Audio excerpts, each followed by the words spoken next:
This is the Begin Within podcast, where we believe real, lasting health and fitness requires you to start inside before you work out. I'm your host, Nate Sleger, and I'm here to show you behind the scenes of fitness. You already know exercise is good for you, but what about all the other things in life that affect your fitness? If you're looking for extra motivation to get started or to make sure you keep going, this is the place for you.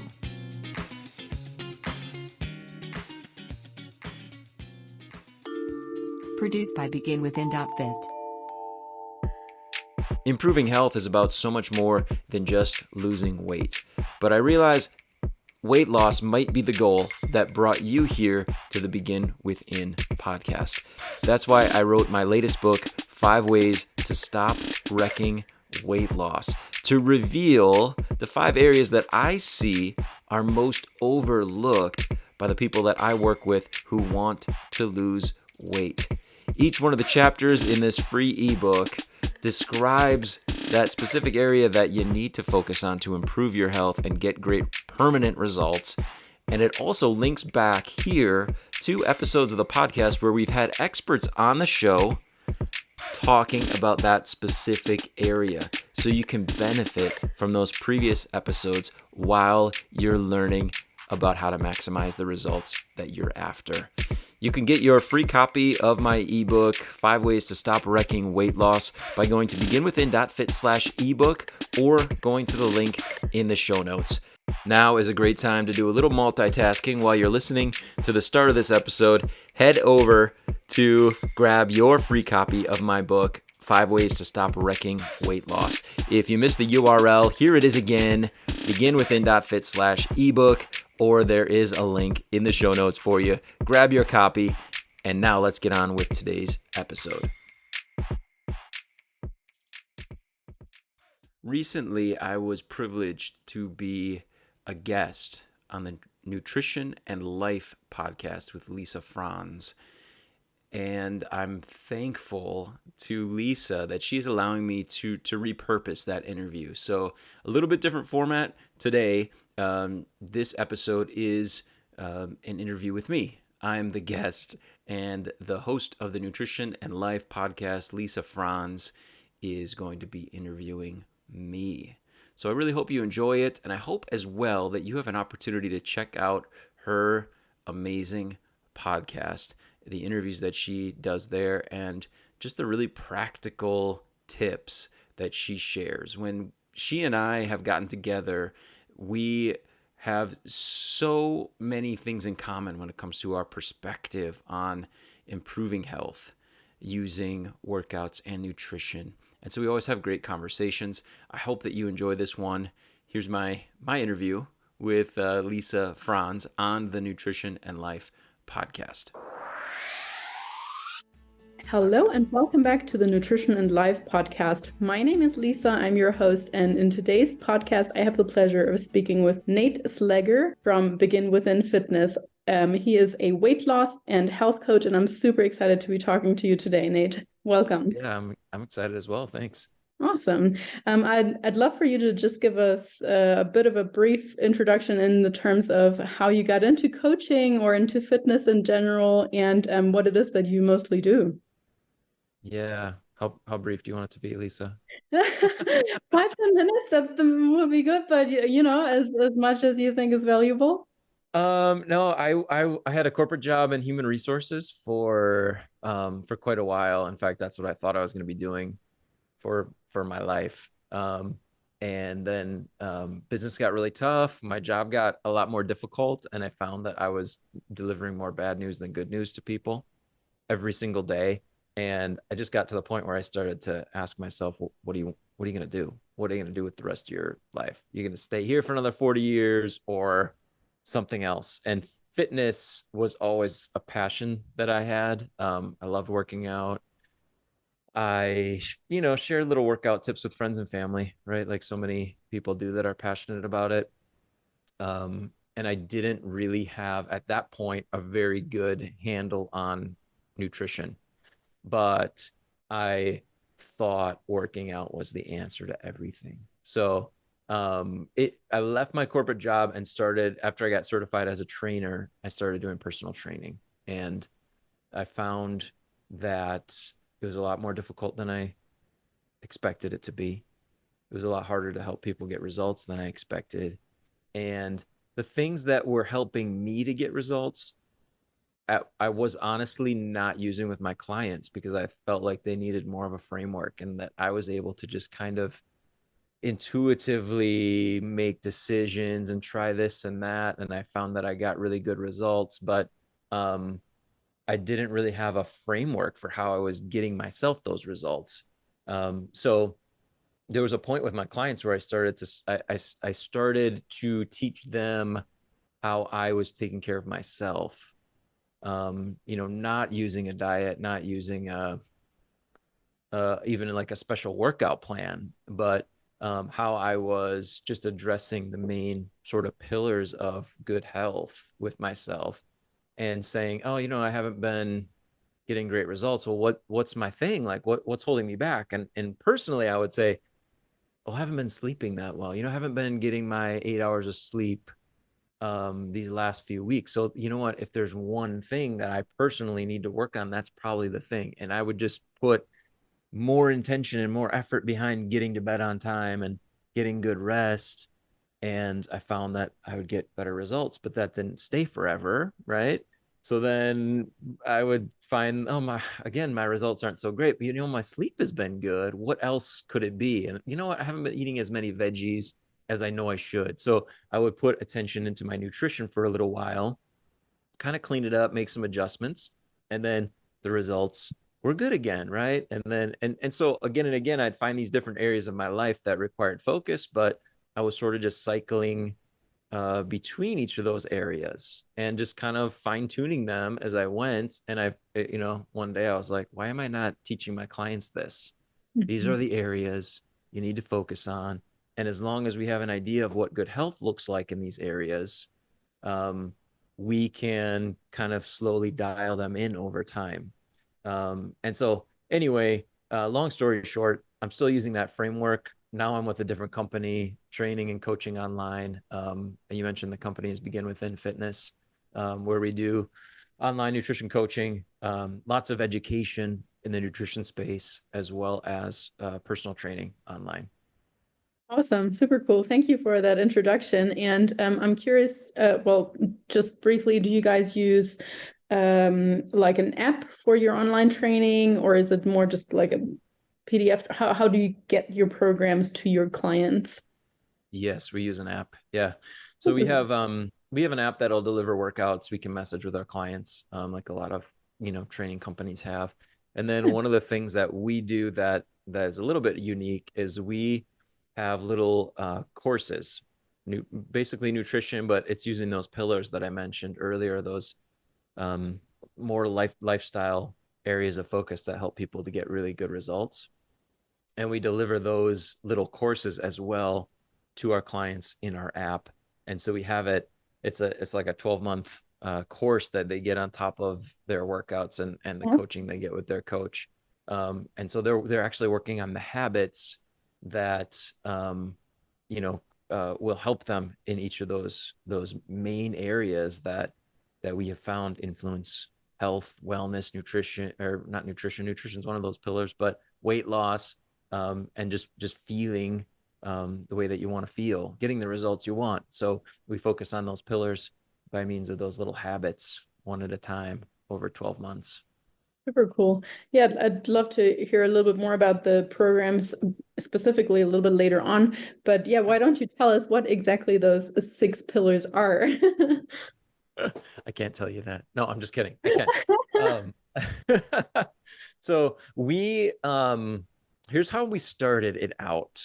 I was in the gym, like I said, I was a personal trainer. Working out was the thing, and people come to me thinking working out's the thing. That's the thing that's going to get me the results. It's based on the calories in, calories out, formula, right? If I'm burning these calories, then I'm gonna lose weight and I'm gonna be in the shape that I want to be. And so we kind of started with saying like, all right, working out, that one, we know it. Our clients kind of are here for that reason. So like, let's set that one aside now. What are the other things other than that really influence somebody's wellness? And just very basic, right? We're not experts in psychology. We're not experts in hormone health and things like that. So those things definitely play a role. But we kind of said, like, what are the big, like the really big chunks, the big pieces that we want to address in order to help people to maximize their wellness? And so there were five that we came up with. And the team that I worked with at the time, we kind of said, like, what are the things that if somebody came in to work out, we would actually say, no, you can't work out today. You have to go take care of that other thing. It's more important to your health to go do that than it is to work out. And so using that kind of way of thinking, we came up with five. And the five others, in addition to movement, are nutrition. I mentioned that one. Rest and recovery, or sleep. We just call it sleep. So you have nutrition, you have sleep, we have hydration. Mm. Then we have two that are a little bit more, um, uh, I don't know, I guess abstract for people to grasp, but your relationship with yourself. And for us, it's more about being aware of what's going on internally in your mind. So we lump the process of changing your habits, de-stressing, those kinds of things, and we just call it think. It's just intentional thought. So and then the final one is connect, which has to do with your relationships with other people and with nature primarily. So I like that. we recognize that each of those plays such a major role in people's health and well-being, that they are essential to having a healthy life. If you just totally ignored one of those areas, but you did all the other ones, you're going to still be suffering. So we wanted to make sure that we're addressing each of them. And so then we just kind of said, like, what's healthy really look like based on current research? What do the experts say healthy is in this area? And then we help our clients to focus on some of the, I guess, the habits in those areas that have the biggest return on investment, right? What are the ones that lots of people overlook? What's something in this area that if you do it, you're gonna feel better as quickly as possible? You're gonna know that there's a major shift in your health and well-being once you've taken this step. So those are the habits that we help people to focus on.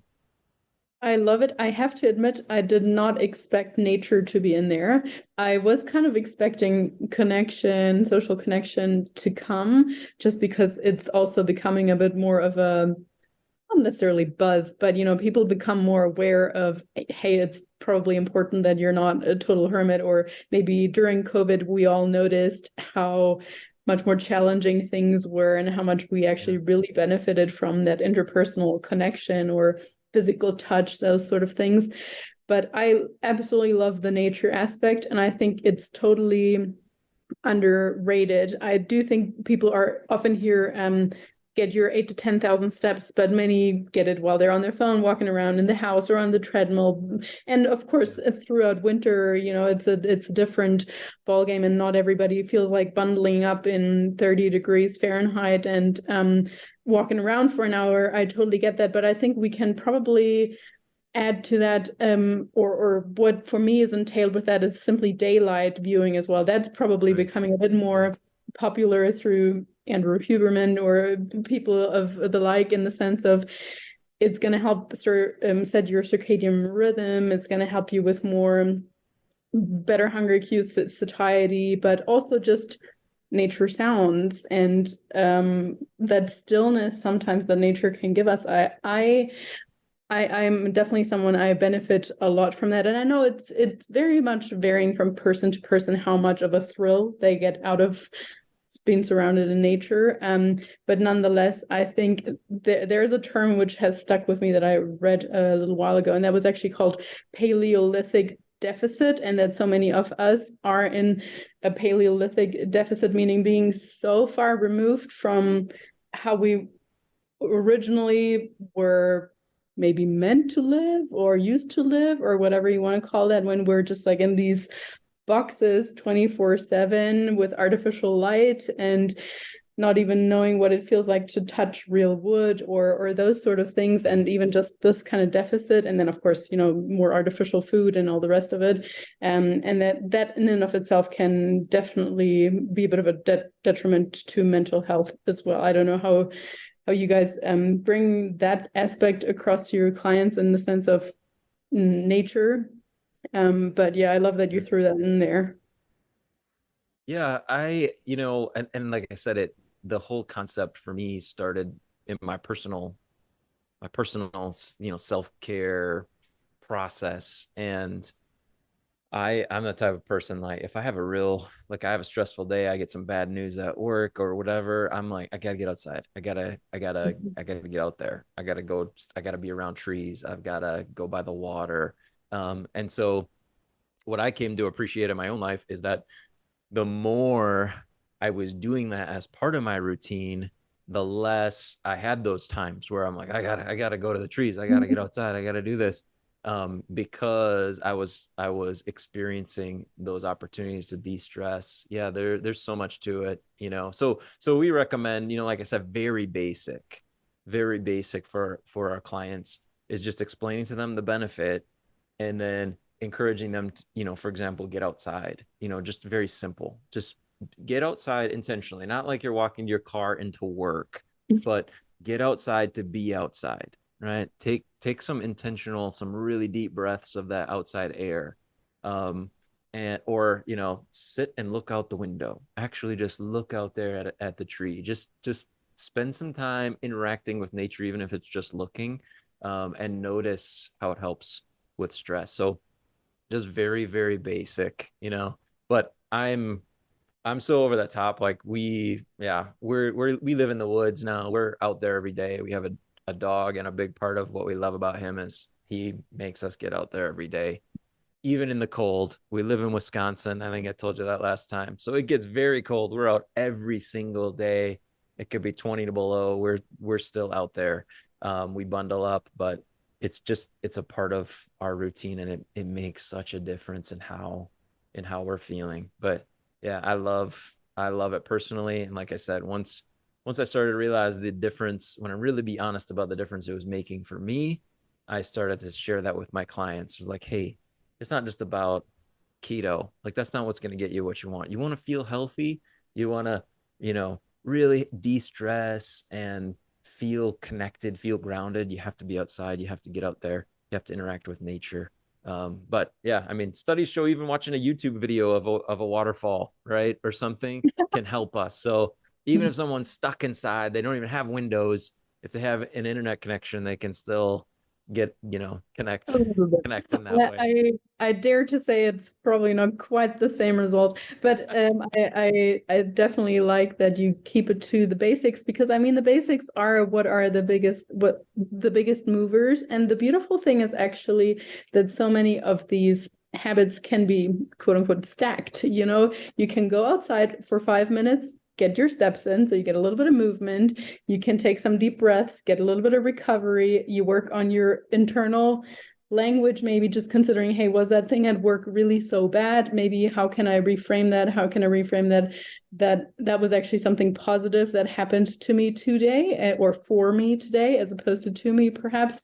So you get the thinking bucket, and then at the same time you get some fresh air. You get to connect with your dog or maybe your children that run around. So it's technically simple. It's just a matter of making that a habit, I guess. So aside from perhaps putting it on your schedule, what would be some methods you might advise your clients to, hey, how this is how you can become a bit more consistent with it, so that every day after breakfast you spend 5 minutes outside? Yeah. Um, well, we teach people how habits work. I think that's a big part of it. And that kind of fits into the thinking bucket too for us, is learning about a little bit about how our brain works. Again, I'm not a, psychology expert by any means. I'm just sharing what I've learned from other people, books I've read. And I love to geek out on that stuff. So, I've read a lot of books on how habits work. And so we've tried to condense those down and explain to our clients real early on in the process of working with us. This is how you learn new habits. This is how your brain works. And it all starts with making sure that's a very small, right? We, a lot of times, especially in fitness, we try too much. I'm going to get rid of all the bad food. I'm going to go grocery shopping, get all the good food, and I'm going to start my new life. And it doesn't work that way. We go too big, or like, I haven't been working out at all, but I'm going to try this crazy workout plan starting on Monday. Here I go. And it doesn't work for very long. So we teach, that's great. As much as you want to try to take on, okay, but understand that the smaller it is, the more likely it is to stay a part of your life. And then you can build from there. So we teach making it very tiny. So to get a walk outside every day, for example, we help our clients think about what's the step in that process that's the most important one to take in order for me to follow through and actually take the walk outside. I got to be careful. My dog is in the room sleeping. I know I'm gonna say outside so many times he's gonna. So They are um, too I smart. keep looking over there. If you see me looking over there, that's what's happening. So we try to find the big, the most important. I shouldn't say the big, the most important step in that chain of events that has to happen. Once I do this thing, I'm more likely to actually follow through. So with like walking outside, it might be putting on my shoes. Like once I have my shoes on, I'm gonna do it. All right. I'm not gonna just take them off and then go back and sit in front of the TV or go to work or whatever. I'm gonna actually get out there and do it. So then we just focus on putting on your shoes. Like forget about the walk out there. It's just about putting on your shoes if you can get those on. And we did this in the gym when I was a trainer. I was like, I want to come for my workout, but it's so much. Or just get in the car. That's all you have to do. That's all I want you to focus on is get in the car. Once you're there, you're going to drive and come and see me at the gym, right? So just find that one little piece of the process and focus on getting that done. That's a huge part, and it's tiny, but it's a huge part in actually following through and taking the bigger action that you want to carry out. I like that. Yeah, I often, when it comes to habit change, often refer people to the quote unquote Bible Habits by James Clear. That's like one Mm-hmm. of my almost go-to presents when people start off. Yes, It's like, okay, you want to change something? Here you go. Read this and implement even just 1% of it. You'll be sweet. you got it. Such a Yeah, good. that's one of them for us too.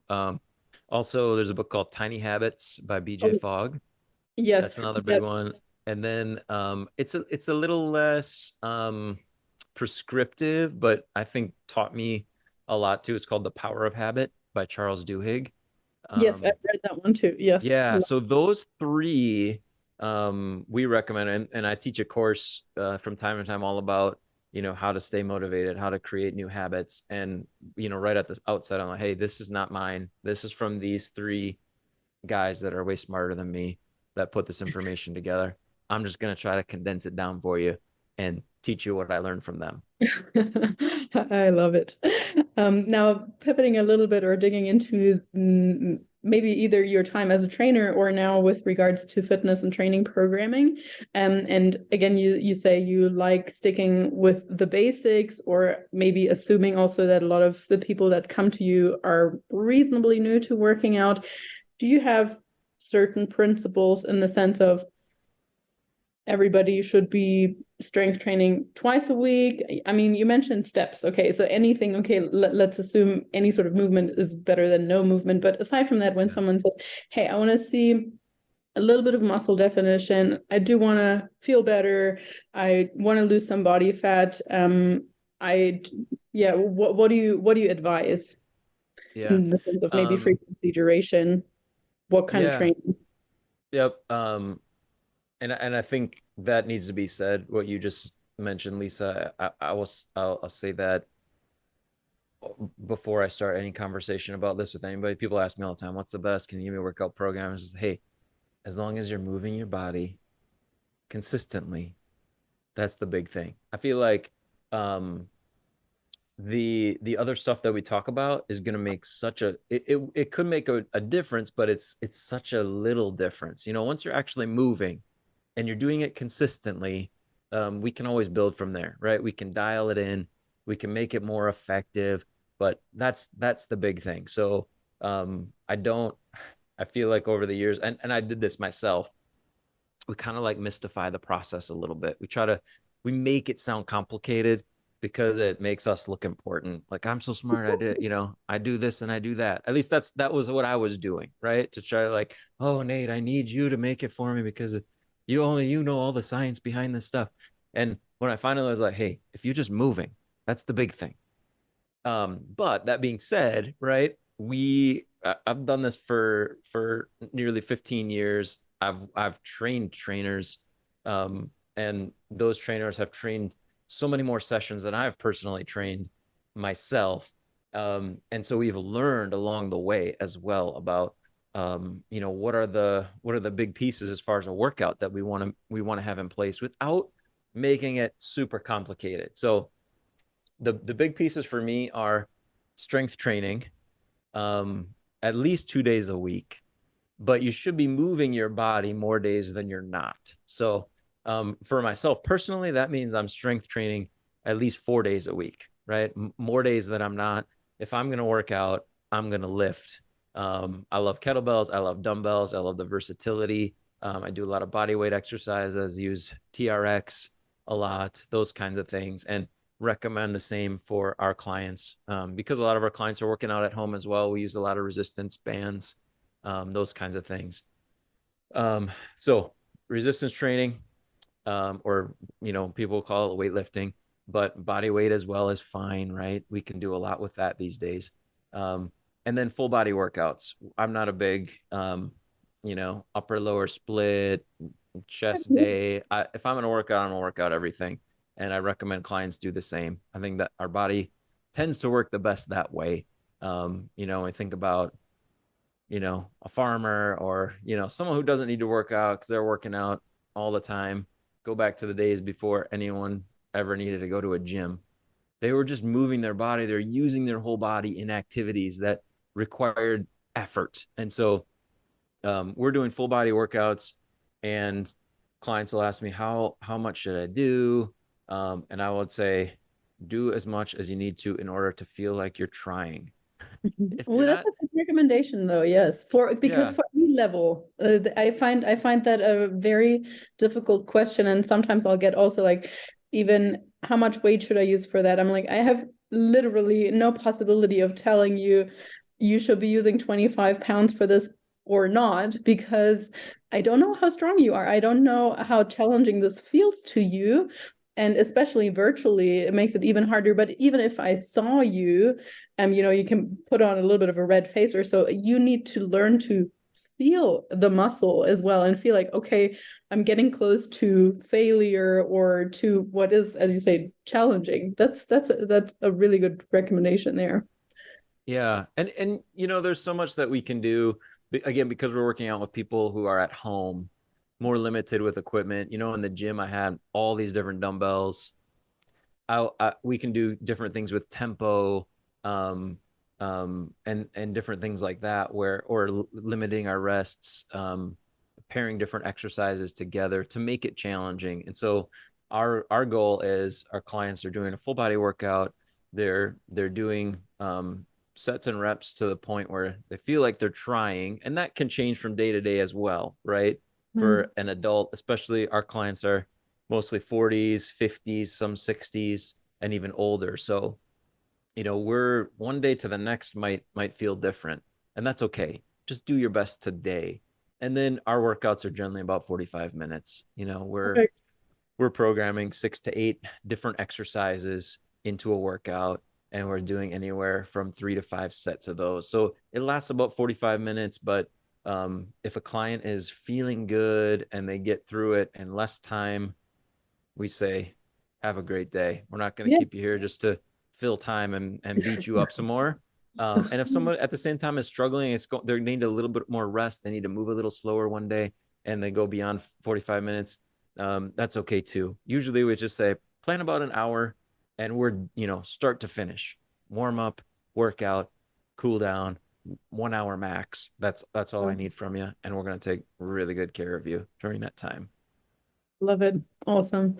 And continuing on the note of basics and keeping things super simple, if you had to condense basic nutritional advice to maybe 2 or maximum 3 things of do more of this, and this, what would that be? I like that question. Eat whole foods. That would be a big one.